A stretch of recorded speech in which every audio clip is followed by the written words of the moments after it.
Me pueda dirigir a ustedes. La Fuerza Aérea ha bombardeado las torres de radio portales y radio corporación. Mis palabras no tienen amargura sino decepción. Sean ellas el castigo moral a los que han traicionado soldados de Chile,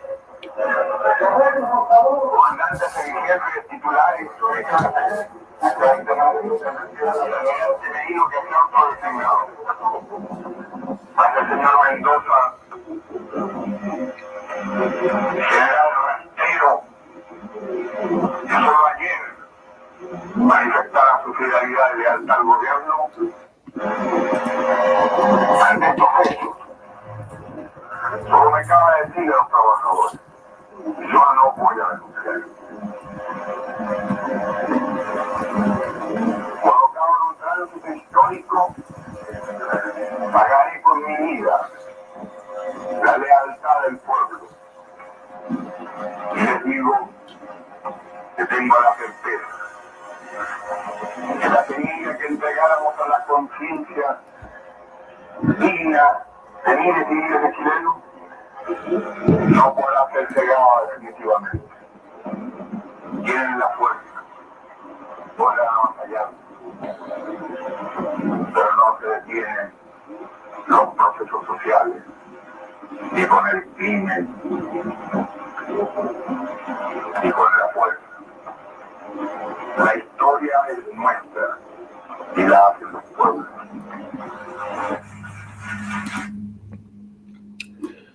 Revolutionary greetings. This is Victor Coronado alongside Carlos Cruz Mosquera. How's everyone doing? We have a special guest with us today. His name is Miguel Garcia, host of the Sports as a Weapon podcast. You just were listening to the last words of Salvador Allende, who was the first Marxist democratically elected in Latin America, in Latin America, liberal democracy. And today is September 11th. So we wanted to take a moment to honor Salvador Allende, that revolutionary movement in Chile. That was those were his last words as in 1973, a U.S. Backed coup overthrew the government of Salvador Allende, and according to the official record, Salvador Allende committed suicide, refusing to resign. So we have that September 11th, as people call it, quote unquote, the other, quote unquote, the other September 11th. Of course, it's been 20 years since the September 11th, when the Twin Towers were knocked down in 2001 in New York City. So we wanted to, commemorate and acknowledge the victims of imperialism. Also the victims of the war against terrorism, the quote unquote war against terrorism. And so we just wanted to take some time out to acknowledge and commemorate, again, the victims of September 11th. Again, we welcome Miguel Garcia. Miguel, how are you doing? How's it going? How's it going, Victor and Carlos? What's up, comrades? All good, comrade. Absolutely. I'm good. Let me start off by saying we do have an announcement. There's a reason why. There's two reasons why Miguel's here. One, we just think he's an interesting communist, right? He's an interesting communist in the movement. He has a great podcast. We encourage everyone to check it out. But the announcement is that we are welcoming him to the Anticonquista family, as he's going to be a contributor. And so we're going to be collaborating with him. And so all of his podcasts will be eventually uploaded onto our website. And Carlos, help me out here. What other platforms do we use? We use, I know we use SoundCloud. What other ones do we use? Off the top of my head, I can't remember. I think Nick is the expert on this, but because he's the one that uploads it to the platforms. But I'm pretty sure it's available on SoundCloud, Spotify.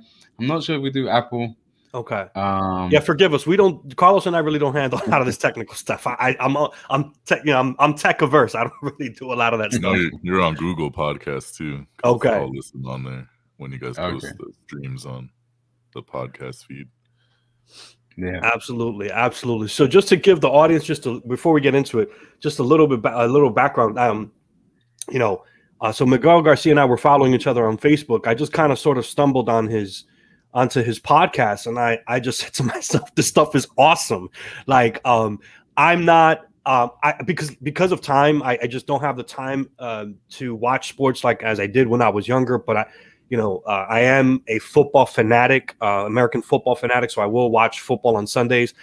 I limit myself mostly to that. I watch some, NBA basketball here and there in the postseason mostly. But growing up, before I was political, I was just big into sports. And so I came across his podcast and I'm like, this shit is awesome. So like, if anybody, if you like both sports and politics, like Miguel's your guy, he's going to be on board with us. And so we're really, really excited to bring him on board. Yeah, it's great. It's not a usual crossover, and I think it's something that's needed. I'm very much into football, or what you guys would call soccer in the US. So yeah, growing up as in a lefty household, knowing about soccer, that there's the left wing football player, soccer player. Yeah, it's great. It's like, two things that usually for us doesn't really come together very often, but it happens, and it's awesome that Miguel is highlighting when the shape when it does happen, because it's super important for us, for our community. A lot of our people, Latin American people, are into sports and soccer and whatever you guys watch in the US. I'm surprised, Victor, that you're not into soccer. I'm Dominican. Yo, listen, Caribbean people don't do soccer, bro. Like, baseball. I thought you guys were more baseball type. Yeah. So growing up, my first love was I had to baseball, right? And in Perth, I'm from Perth Amboy, New Jersey, as I always say. In Perth Amboy, we had at the time growing up, there was a baseball player who came from Perth Amboy, Jose de Leon. And so he pitched for the Cardinals and a few other teams. Or he wasn't an all-star or anything like that. But for us, we took a lot of pride in the fact that Perth Amboy produced this Major League Baseball players. And so I grew up baseball first, and then for us boxing is a thing as well. But baseball for sure. Basketball is now becoming a big thing. In the Dominican Republic.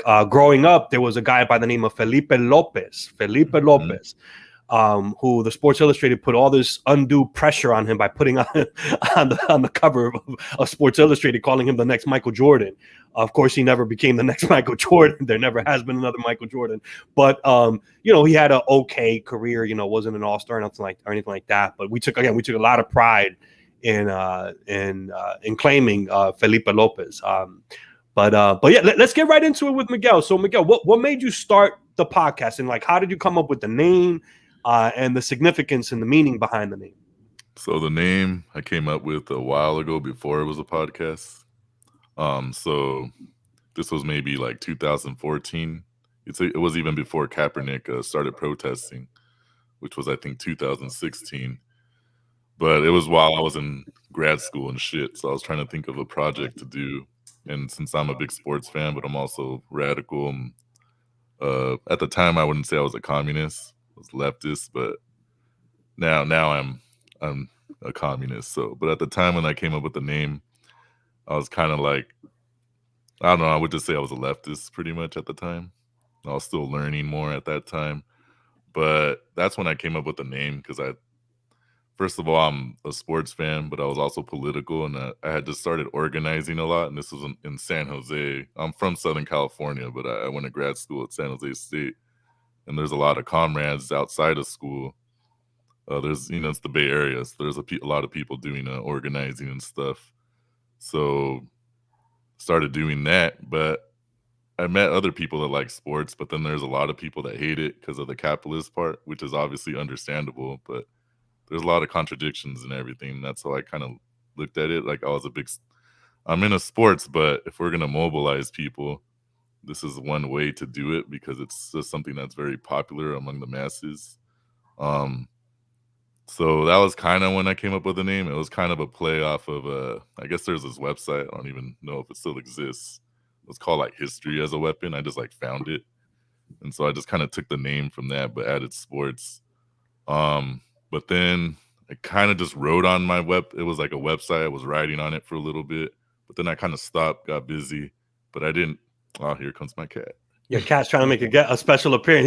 He's trying to bomb the program. He's trying to live stream. Yeah. All right, yeah. So at that time, I kind of like I just wasn't keeping up with it.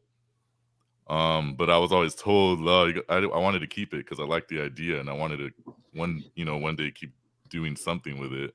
And I finally, when the pandemic happened, I'm like, well, I got a bunch of time because at my job they started making us. I'm lucky and I got to work at home and shit. So it just gave me more time. And I'm like, well, maybe I should start a podcast because pretty much my whole life since my voice changed when I was like 13 years old. But people already commenting about the voice. It always bugs everybody out, you say, they're right? like, you should do radio. Like literally my whole life, people have been telling me that. And then first, when I was growing up, I never really thought about doing that. It's like, well, I just have this voice. Like my dad has a deep ass voice too.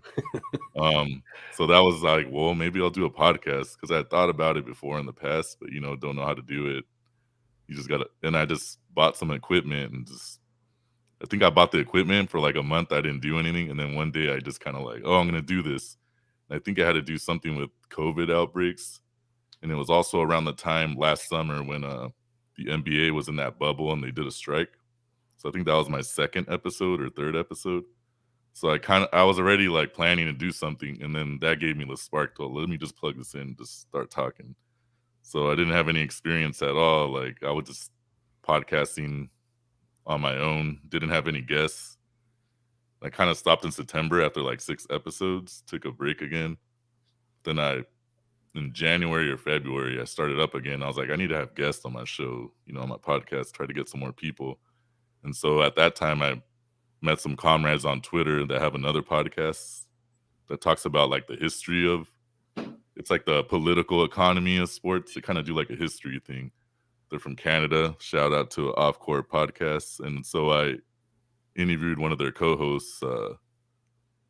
His name's Abdul Malik. So he was my first guest, and we talked about the CFL, Canadian Football League, because at the time their union is pretty weak, and so I guess they were having issues with their pay in the CFL because it had to do with like the COVID protocols. And I was like, oh, this sounds like a dope topic to talk about, especially at the time most of my audience is in the US. I'm like, nobody talks about CFL in the United States because we got NFL. So that kind of started off when I started getting guests, and then I just kept doing it from there, and now I'm getting guests like all the time. So it's kind of like this last year kind of, let's say it took off, but I got like started doing episodes more constantly and getting people to come on the show. Right. Yeah, I'm 3 episodes in, and I'm it's rare that I come across something that I'm like, I'm really, really, really interested in. And like, you got me, bro. Like I'm hooked. Like I want to go through all of them now. So I'm 3 episodes in. And so when I find the time, I'm definitely going to check. I think you're now up to episode 25 or something like that? Or so right now I'm at 24. And then I just literally finished editing an episode because I have like 3 episodes recorded that I haven't put out because I took a break this month. Right. But I just finished one. So that will be going up today. Usually I don't post them on Saturdays, but it's been a while since I posted an episode. Since I'm going on the live stream today, I was like, well, I'll put that one out today. So look out for that. Nice. That episode, when I was listening to it, like I already liked the topic. I interviewed a professor that wrote this book. Her name's Dr. Jennifer McLaren, I think University of Austin. So that's another thing. I'll interview like a lot of professors, journalists, activists. Like that'll be kind of my guests that had to do with sports and politics and mostly radical politics. Like sometimes it kind of gets a little hard because now if you think about it, a lot of sports athletes, they're not going to be all Kaepernick. Right.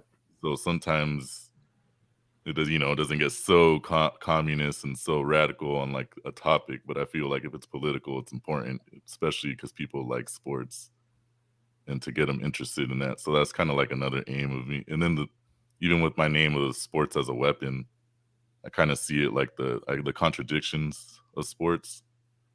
Like we could use it as a weapon, as a tool, by like Malcolm X talks about, using, by any means necessary. So I kind of look at it like that. We could use that as a tool to mobilize people. But then I also see the bad part of sports when it comes to like shit like capitalism, Right. So I feel like that's like that double-edged sword thing with the sports as a weapon. That was another reason why when I came up with my name at the time was because of that.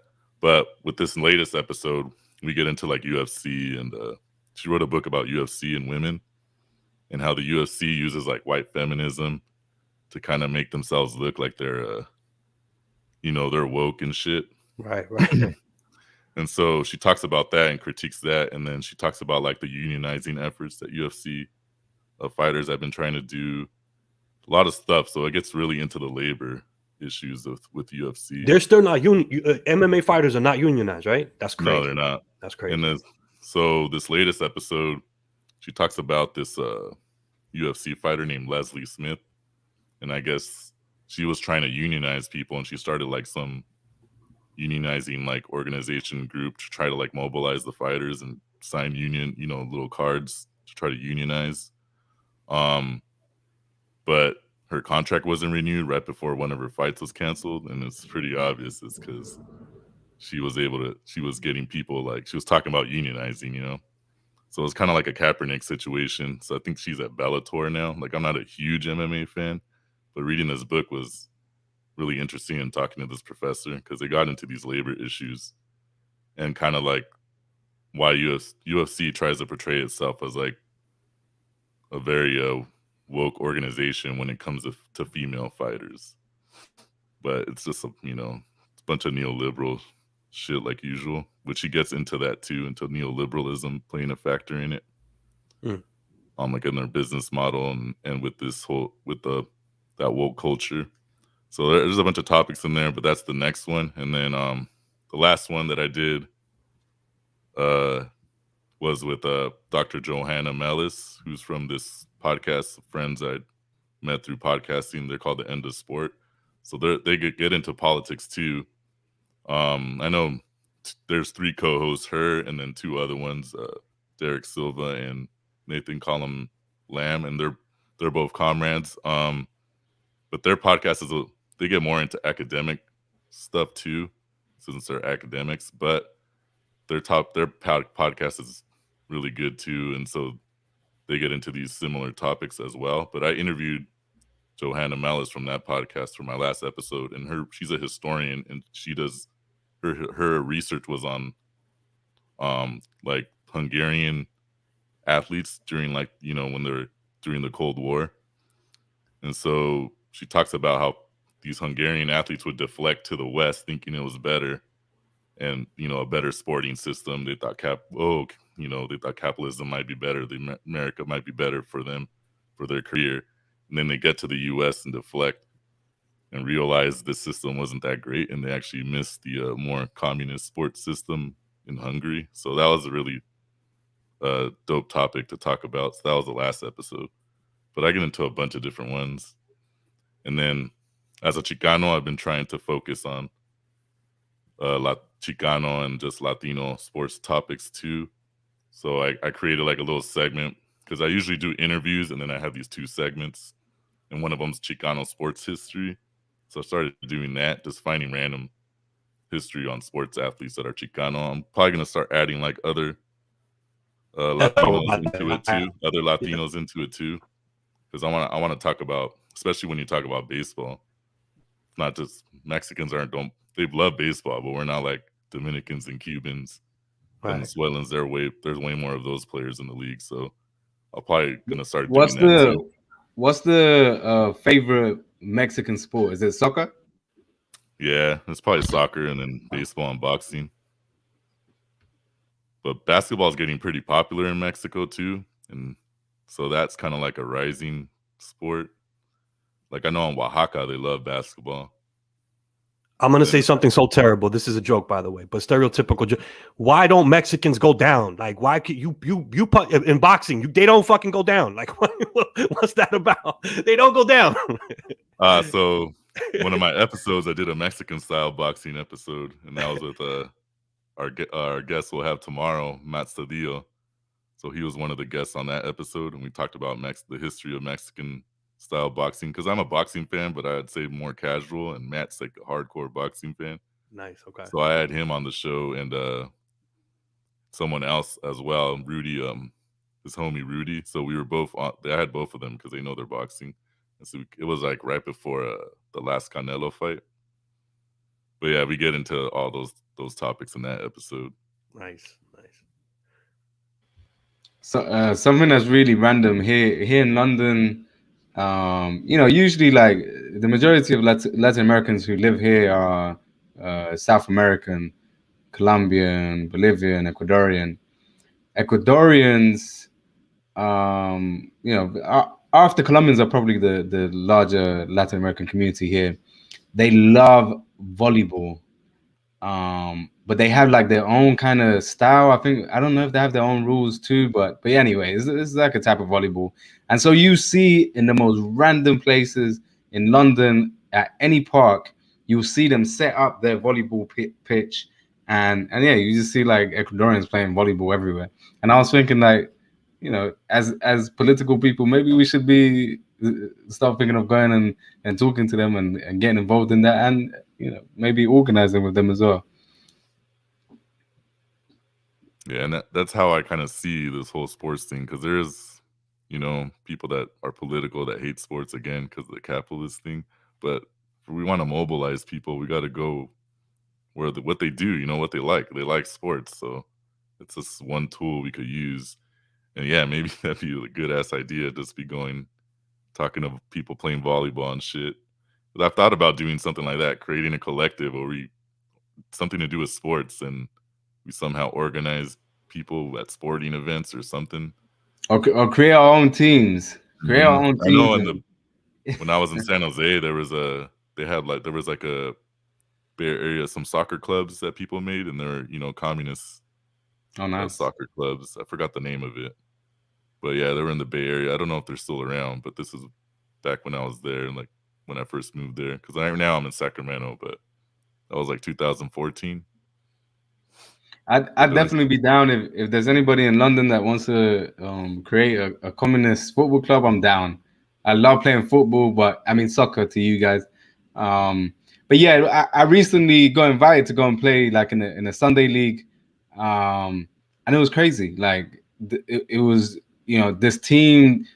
It was our first time, so they just created a team, and they invited me to come on and like help them. And so it's the first time this team plays together, and it's the first match, and it was crazy. Like the individualism, the like competitiveness, and obviously like that's all part of sport, but to an extreme, like fights breaking out and shit. So yeah, like maybe having like a socialist or progressive communist team would be much more enjoyable, and less about, I don't know, like this crazy obsession of competition and winning. Like but yeah, I guess that's a contradiction too, that people might not be interested in, is that in a lot of these sports there is like an emphasis on competitiveness and winning, like as like the sole winning at all costs kind of mentality. Yeah, like fight. Yeah, even if you have to fight. One of my best friends broke his, I don't know what bone is this. Victor, you're like a a specialist. So that is Danny Amendola just a couple years ago popped that. By the way, you can kill yourself if you get like in certain areas in there. If you get in, I'm trying to remember the name. There's if you get injured pretty bad, I mean, it could lead to death. Danny, you're gonna make me look this up. I forget the actual name. I'm blanking on the name, but Danny Amendola hurt himself there a few years ago. But yeah, so my best friend was playing football or soccer, and a guy just came and gave him a fly kick right there, and now he's like out, like he can't even work for a few weeks. So yeah, it's crazy.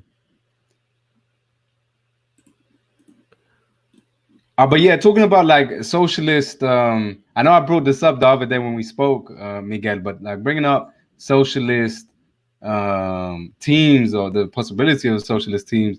I was reading up a bit on Socrates, the Brazilian football player, and how his influence in Brazilian football, and particularly his club, I think was Corinthians. Anyway, one of I think it was Corinthians, and him and 3 other people in the team kind of created an atmosphere of socialism in the football club. So like things like if they won a match and the players would get bonuses, the bonuses would be like given also to the janitors, to the cleaners, to that kind of thing. And it's unusual, right? Like mainstream, Socrates was like a mainstream, one of the biggest players in his generation, and that's what he was like. Like it's unusual to see, and it's like in contrast to Pele, who's obviously one of the greatest, or possibly the greatest soccer player in the world in history. But he's like the complete opposite, isn't he? He's like he has his own store. I know in Times Square, Pele's soccer store. Right. I was there in New York. Well, he's in New Jersey. I don't know if you've seen it, but when I was on vacation in New York, I saw that store. I'm like, oh shit, this fool got a Pele's. He got a store. So I guess he has his own stock. But yeah, he's much more like a Michael Jordan, like very capitalist.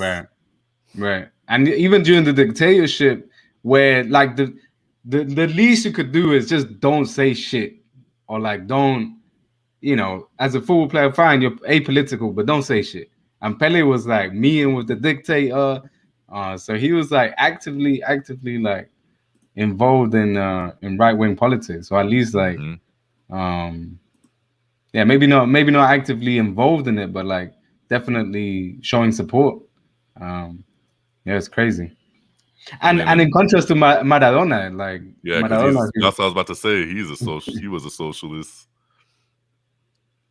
Diego was a socialist. Yeah, he's like the opposite too. But yeah, I would put Socrates up there with like Muhammad Ali when it comes to athletes and radical politics, and I guess Kaepernick now, at least those are up there for me when it comes to in history. Yeah. So what are your thoughts on today's athletes? I think because growing up I'm 41. Miguel, how old are you? I'm 35, about to be 36. Okay, so you're a little bit behind me, and then Carlos, again, you're 30, 31, 32. 32. Okay, so I just remember that was like a big peeve of mine, is just not seeing a lot of athletes. It's I don't know if you want to call it the Michael Jordan effect or whatever, but that's Jordan what I kind of call it. Yeah. He was just because there is a tradition there, of radical, the radical black athlete and certain athletes in sports, just, getting political. And now, we have to be clear about this. It doesn't mean that these people were necessarily revolutionary Marxists or anything like that, but you may have a revolutionary moment, right? And that's okay. And that's good. We should commend people for that. Right. But, what's the line that Michael Jordan said? He said something along the lines when they asked him Republicans buy sneakers too. Right. Republicans buy sneakers too. Right. And so he was just made it very clear, like, I'm a businessman. I don't really give a shit about politics. Right. And so he took a lot of flack for that. And so you had a lot of people sort of follow that paradigm, because if the best, most recognizable athlete in the world, the most powerful athlete in the world is saying, I don't care about politics, I'm a businessman, you had a lot of people sort of follow that paradigm. And then there's been a shift. So, I don't know if you want to call it the Colin Kaepernick effect, but I'm seeing a shift where now you're seeing athletes really saying, I'm willing to sacrifice a little bit, right? I'm willing to take this platform, use this platform, and make a political statement, and then you have Lauren Ingram saying to people like LeBron James, shut up and dribble. I mean, how crazy is that? Here you have a white woman telling a black athlete, shut up and dribble. Like, you know what I mean? Like, that's just such a demeaning, dehumanizing thing to say to anyone, really, but to say it to LeBron James is just crazy. But I mean, back to my original question. What are your thoughts on today's athlete, taking these political stands? I think it's awesome, obviously, since that's kind of like, the reason my podcast is also exists. But I also, the way I look at it, I guess, is some athletes, like, I don't expect them to be super radical, Right. when it comes to certain things they do, because that's just unrealistic. The way they're majority of people, aren't even communists, at least don't know about, because they just don't know about these things, especially here in the United States. They don't teach us about this shit because it's so capitalist. So I know some people will get really, they get really upset because they might not think it's not enough, because sometimes it's very good symbolic, but I still see it as a good step, because I'm hoping maybe it'll lead to the athlete getting more radical, because I kind of saw that with Kaepernick. He started protesting. I think he was already, reading and getting influenced by Malcolm X and other things like that. But I feel as he started doing that kneeling, he got more radical and radical. And me being in the Bay Area for a little bit, meeting a lot of comrades, Kaepernick even donated to one of the organizations I was a part of, maybe a couple years ago. This is when he had some campaign. He was donating money to certain groups, and he picked one of the groups I was organizing with, which was Justice for Josiah, which is a group of organizing against police brutality, against Chicanos and Black folks. So he donated to us. So I've kind of seen his transformation from even when I came up with my name and it was just a website and I was just blogging, that was right before Kaepernick, a couple of years, and I kind of got influenced by a lot of the comrades, a lot of the indigenous comrades that were protesting the Washington football team's racist name, which has been going on for a while. They were protesting that in the 70s and 90s, but people didn't know about it. That's kind of that was one of the first things I wrote about on my website. But then Kaepernick came a couple years later, and now I don't know if it's just him that was the effect, but he kind of was like a catalyst to other athletes being more aware and being more willing to use their platform.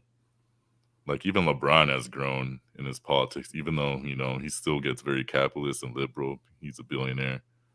But even he has, because I remember in maybe like 2010, he wasn't, protest talking about police brutality stuff. And then when Trayvon Martin died, I think that was maybe the first time that LeBron made a statement about something like that. And I've kind of even seen him grow, even though I kind of like feel he's a little limited because he's still a billionaire, and he still gets very involved in that woke liberal stuff too, which I don't really blame him too much, because then he's kind of surrounded by all that shit all the time for being. I was just about to say, that's really when you think about it, the fact you can't blame these people too much. The fact that they're in this now millionaire class, right? They used to be from the hood, man. It's not right. Like, and so we have to commend them for these revolutionary acts. That's really a fault of us, because we're not putting enough pressure on these people to think about not just race but class. Mm-hmm. And so if we had a real revolutionary vanguard movement here in the United States, where we can put that type of pressure on these athletes, where they can be thinking not just in terms of race but in terms of class. That's the way I look at it. I think it's a failure to dismiss these people and say, well, they're just jocks and they're athletes, they're millionaire athletes, and so whatever. Okay, they're protesting this or making this political statement, but at the end of the day, they're part of that. They're part of the the millionaire class, right? Like that's a mistake, I think. And then I feel because of Kaepernick, we're gonna have some more Kaepernicks coming up that are younger. Like right now, like we're gonna talk about these Olympians like Sha'Carri Richardson and Gwen Berry. Like, they did some pretty radical shit, and they're Black women.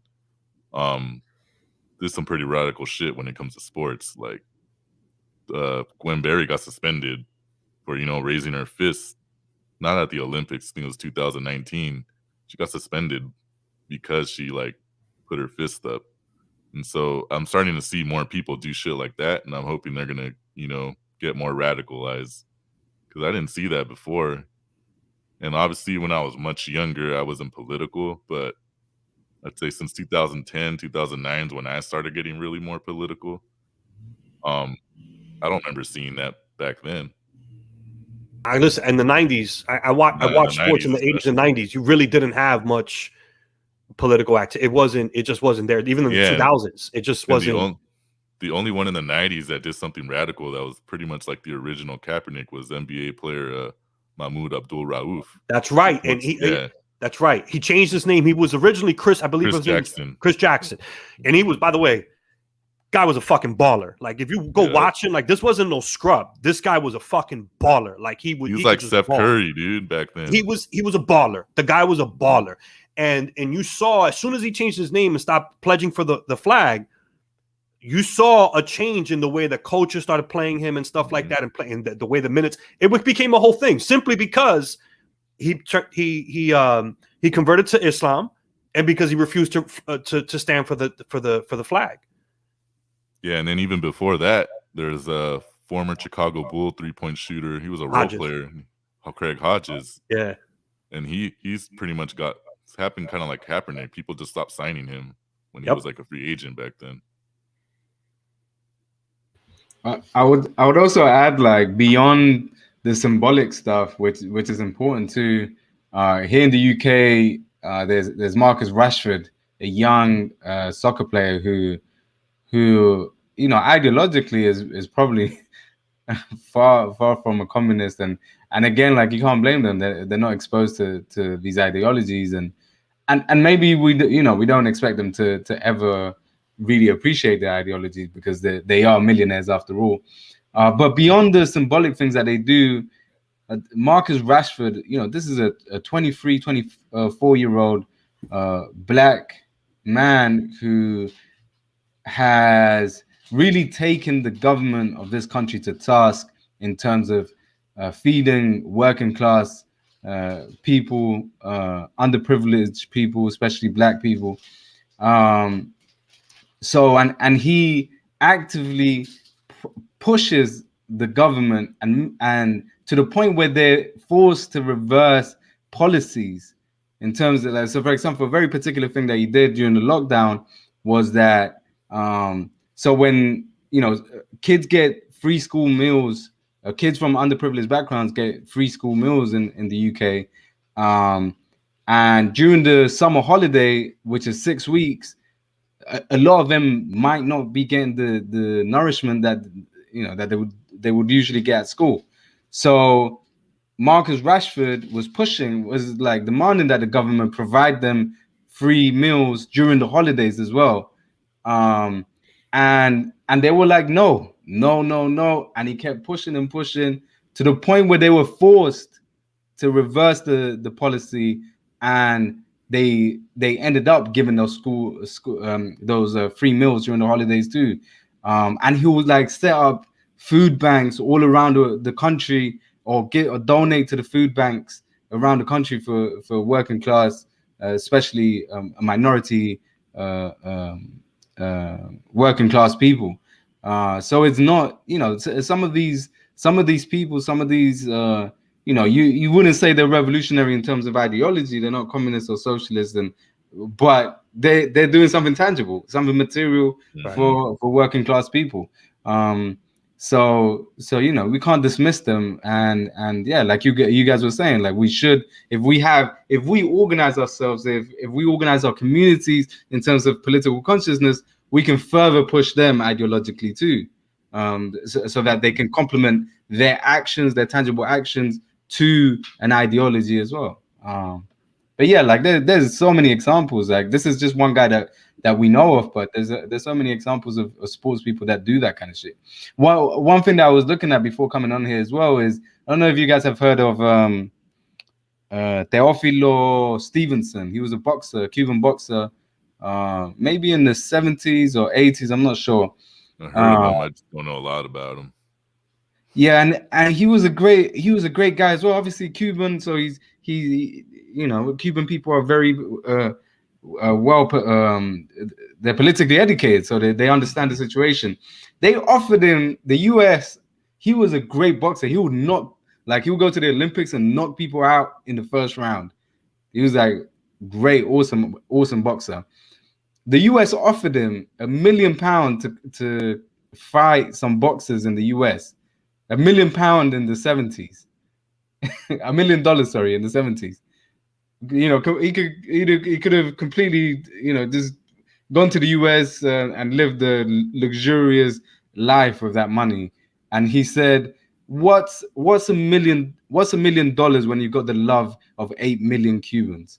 So that's the kind of, you know, there's sports people. There's revolutionaries, progressive people in every field of society, in every area of society, and sports people. Of course, there's always going to be revolutionary sports people too.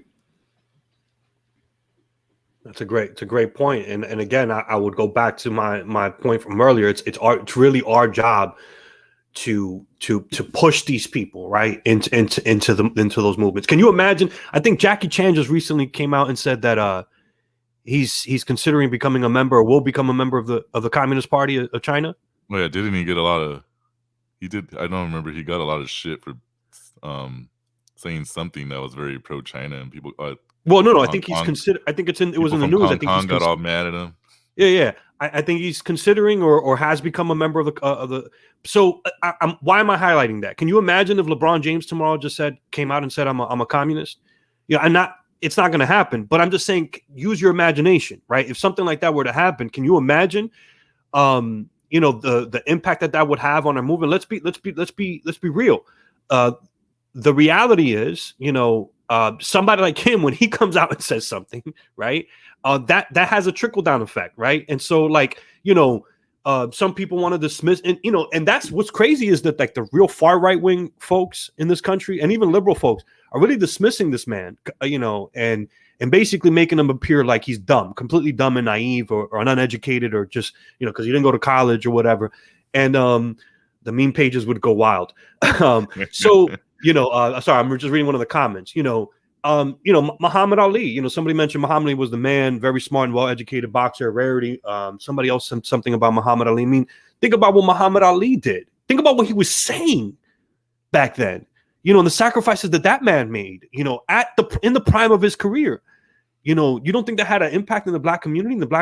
I mean, so, you know, it's again, it's our job to really push these people. And that's why I'm loving what you're doing, because I think you know, not just you, but, you know, folks who are doing what you're doing, we have an opportunity there. No one's thinking about these. Very few people are thinking about how do you connect sports with, you know, radical politics, revolutionary politics, and that's why I'm such a fan of your podcast. And I think imagine if we do our job, there's going to be an athlete that's going to be a superstar like LeBron, that's younger right now, right, that's might become a communist and just be radical, and they're gonna say something like Jackie Chan. That's what our job should be, because LeBron's, you know, he maybe you never know. I doubt it, but you never know. Right, it's possible, but he's already older, you know. In Latin America, they call them movimientos populares, popular movements. We want our movement to be popular. We don't want to be underground and some esoteric fringe thing. No, we want to be popular. And LeBron, even not being a communist, got shit last year when so I don't know if you guys heard, when the Houston Rockets at the time general manager Daryl Morey, he said something like in support of the Hong Kong protesters, and so there was all this, you know, China got pissed off, and NBA and China have like a partnership, and so they asked LeBron to make a comment, and he didn't want to say a comment. He didn't want to piss off the Chinese, you know.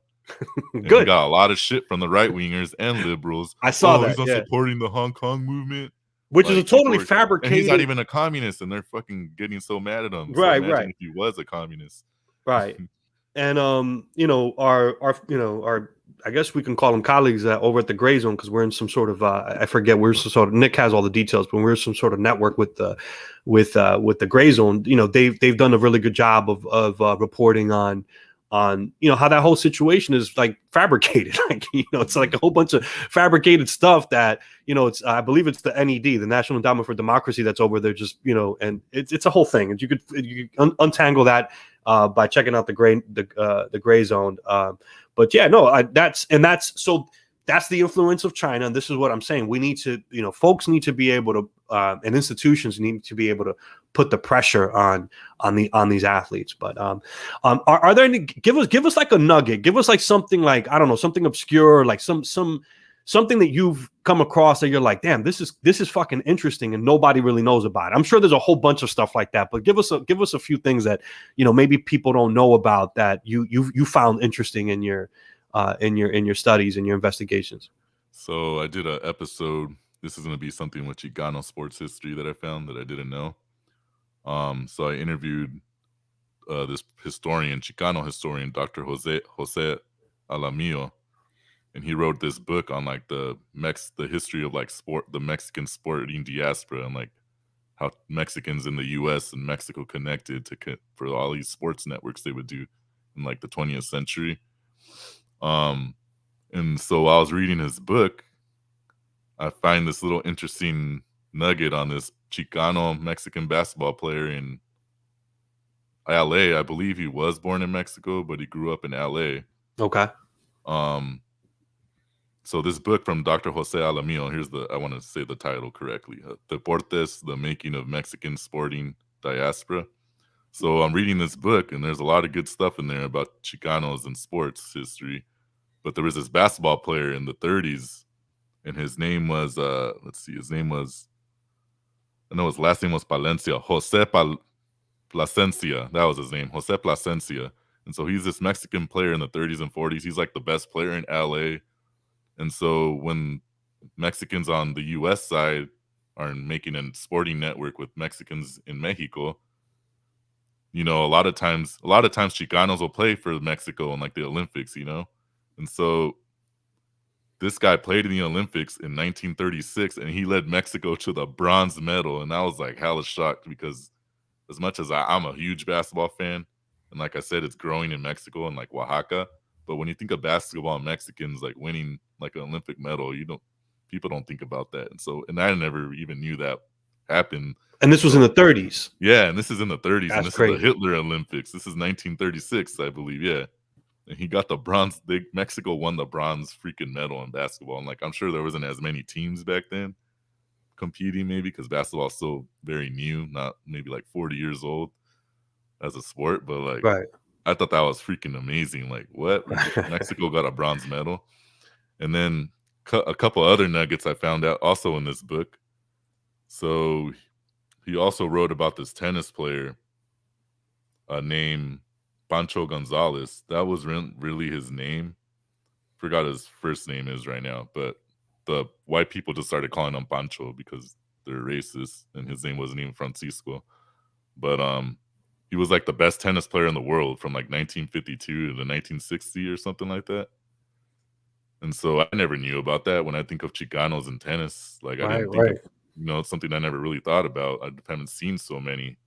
And I guess he influenced Arthur Ashe because they're both from LA. So I guess he used to play with Arthur Ashe and taught him some things. So I thought that was pretty cool. Like, and then one last one, which is a more recent. So with my Chicano sports history segment, I won't just do like past history. I'll do like current shit I find out about. So I had no idea, but there's one of the best hockey players in the world is Mexican. His name is Austin Matthews. His mom is from Mexico. And so that was episode, I think 23 or 24. I listened to that one of my one. recent ones, and I was like, wait, what? This was Mexican? Like now that I look at him, he does look Mexican, but I didn't know about that because I just I like hockey, but I'm still a casual. Right. So I know who he is, but I just figured, his name's Matthews, didn't expect him to be Mexican. And that was like badass to me too, because you don't think about hockey players and Mexicans, right. And so he's like one of the top players in the NHL, and this was half Mexican, and he actually knows his culture, and he's been to Mexico, he visits there all the time. So I thought that was really badass too. And he speaks a little Spanish. They asked him. He said, my Spanish is a little bit better when I'm in Mexico, but it's but like me, man, I'm all pocho with my Spanish. Carlos, we're at the 48-minute mark, so we wanted to keep this sort of under an hour, but I mean, there's so many different things that we could talk about. I don't watch sports only because I don't have the time. Otherwise, I'd be watching sports all the time, and I love all of it. I was never really a big hockey fan because it was just a bunch of white folks, just on ice. Even though you just mentioned the Mexican hockey player. But I loved even tennis. I loved tennis, boxing, basketball, baseball, football. I wasn't that big into soccer, but I would watch it, especially the bigger events and stuff like that. I mean, growing up, I just loved everything about sports. I just loved it. And, I know you folks talked about the contradictions in sports with the contradictions in sports. I don't mind the competition. I think what happens is that, capitalism just takes it to a whole nother level. Mm-hmm. It becomes very ugly and nasty. And, you got sayings like, like win at all costs. If you ain't cheating, you ain't trying. Like, it's just like these ridiculous, absurd notions of being the best. Right. Which in sports that's what it's about, without question. But I think it takes it to a whole nother extreme. But Carlos, there's contradictions in. Look at Maradona. Maradona, like ideologically, he was so advanced. Like he's this lefty socialist guy who's friends with Fidel Castro, who's friends with Lula and the lefty. But he also did the hand of God. So there's contradictions. Like, but again, yeah, like he's saying, like, it's cool within if you do that kind of shit within it, but like more broadly in society, he's a guy that I'm not quite sure what he did in his community. I assume from his ideology that he was doing a lot, but most importantly, what he was doing for Latin Americans is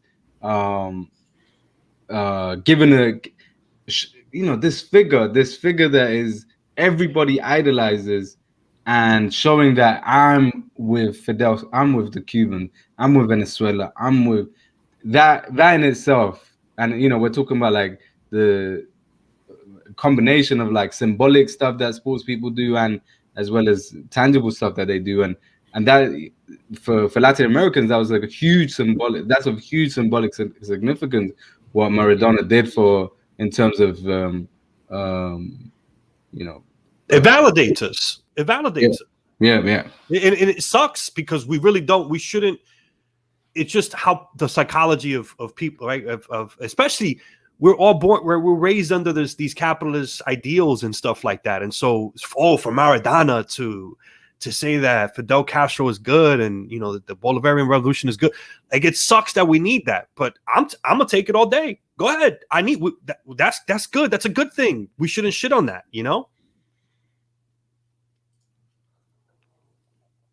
I want to say real quick, shout out. Someone put in the comments, shout out to Rodolfo Corki Gonzalez. So he's one of the legendary Chicano movement leaders, but he was also a professional boxer. If people didn't know about that, talk about him in one of my episodes too. And then I've been directly influenced with my politics with some elders, that were part of the Crusade for Justice with Rodolfo Corki Gonzalez. So finding out that he was a pro boxer was pretty dope too, and that was before he got really radicalized. So just want to make that shout out because I saw the comments. I see that. Yeah, and then some people, I would have to fact check this. I know he's political. I didn't know he was now. Somebody put in here, David West.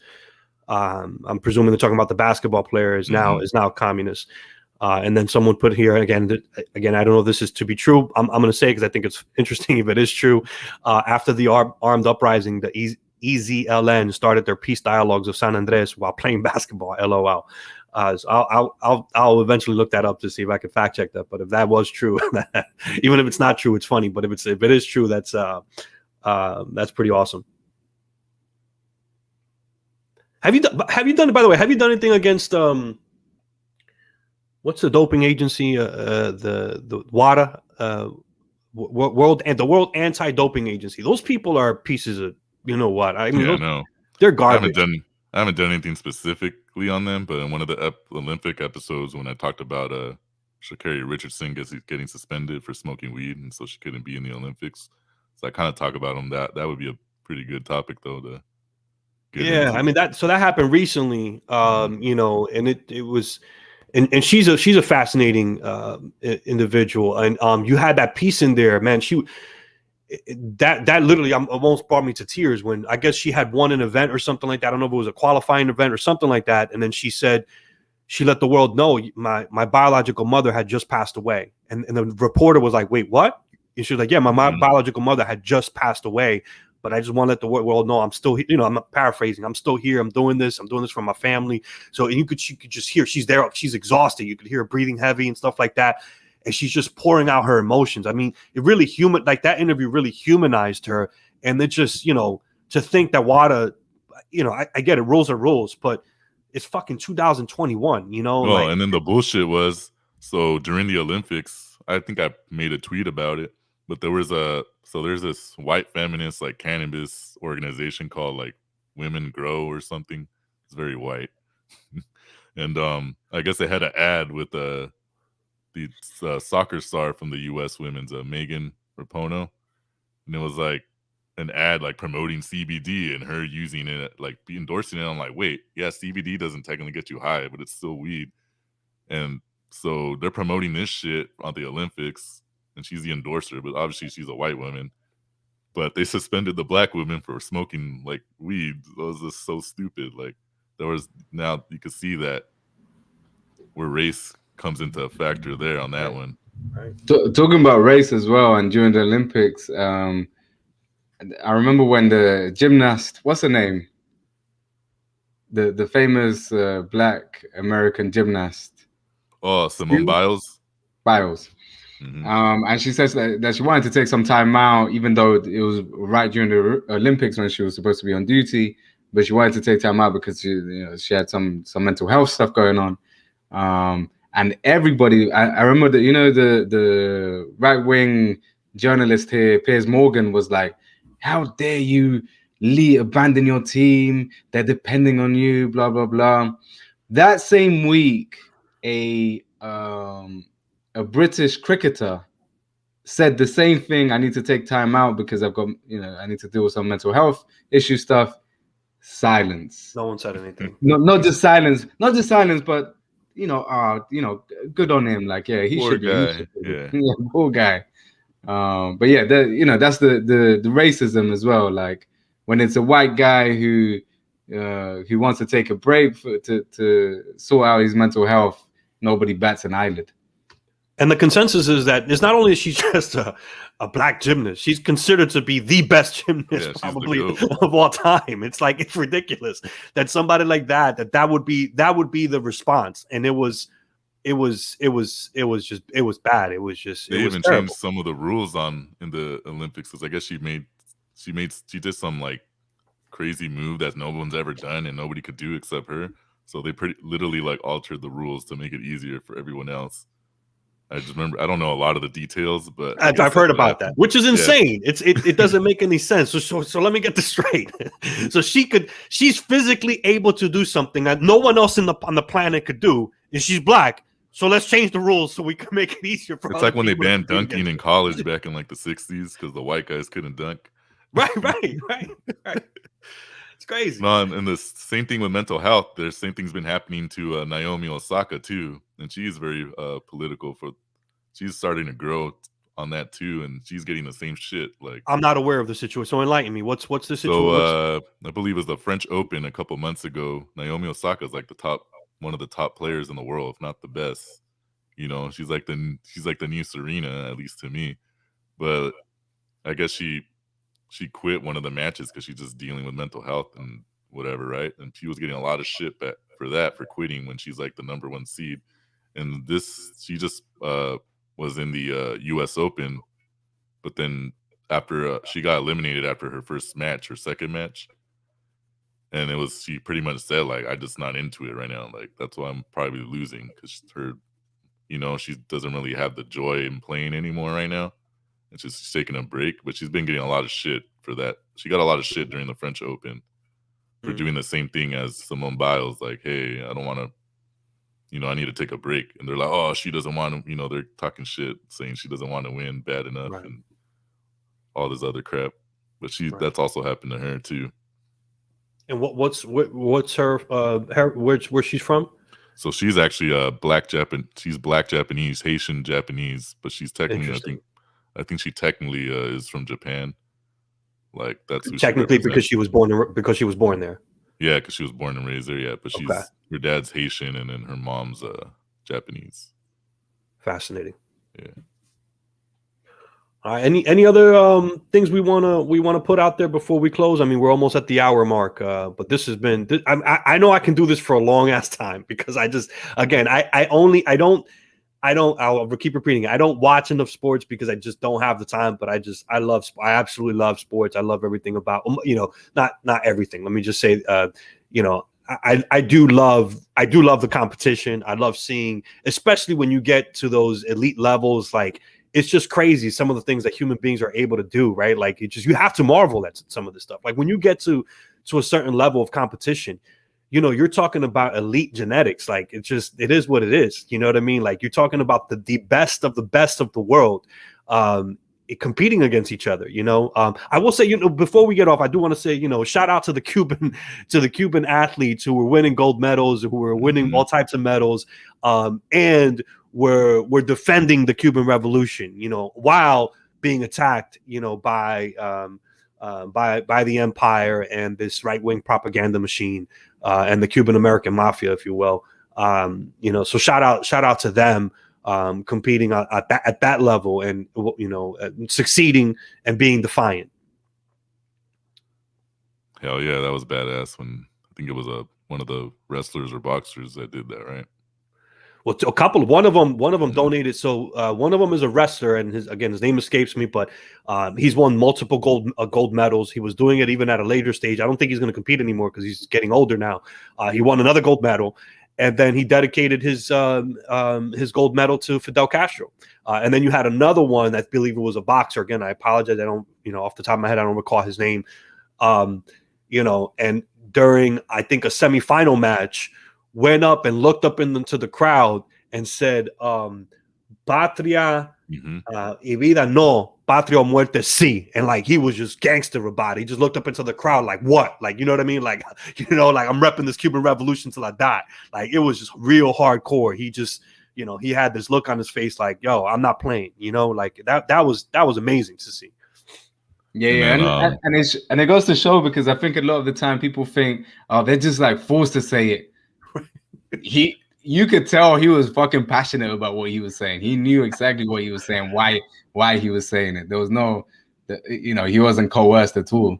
Right. And you kind of see that with the same as that guy that I spoke about earlier on, Teofilo Stevenson, who, all these athletes who it's because they're so well educated too, and I think that's the other thing about like sports in the West as well, is that a lot of these sports people aren't well educated.